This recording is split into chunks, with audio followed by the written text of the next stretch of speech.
முடியாது. இந்த வடிகட்டியை எப்படி புதுசு போல் மாற்றலாம் அப்படின்னு பார்க்க போகிறோம். அதுக்கு ஒரு சின்ன கிண்ணத்தில் baking soda 1/2 teaspoon, 1/2 teaspoon paste ரெண்டும் எடுத்துக்கணும். இது தண்ணியை ஊற்றாமல் ரெண்டையும் நல்லா மிக்ஸ் பண்ணி இந்த மாதிரி பேஸ்ட் மாதிரி ஆக்கிட்டு இதை அந்த வடிகட்டியில் மேற்பகுதியில் அதே போல் கீழ்ப்பகுதியில் 2 இடத்துல நல்லா தேய்ச்சி விட்டுறணும்.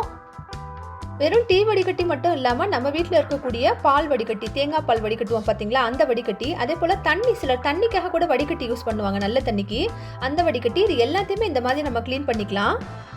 வடிகட்டியில் முன்னாடி பின்னாடி 2 சைடும் நல்லா சேர்த்து விட்டுட்டு ஒரு பாத்திரத்தில் நல்லா கொதிக்கிற அளவுக்கு தண்ணி எடுத்துக்கணுங்க. தண்ணி எந்த அளவுக்கு ஆவி வருதுன்னு பார்த்தீங்களா, இந்த அளவுக்கு தண்ணி நல்லா ஆவி வர்ற அளவுக்கு நல்லா கொதிக்க வச்சு தண்ணி எடுத்துட்டு அதில் நாம் ஏற்கனவே அப்ளை பண்ணி வச்சுருக்கோம் பார்த்தீங்களா அந்த பேஸ்ட்டை, அந்த வடிகட்டியை இதுக்குள்ளே போட்டு விட்டுறணும்.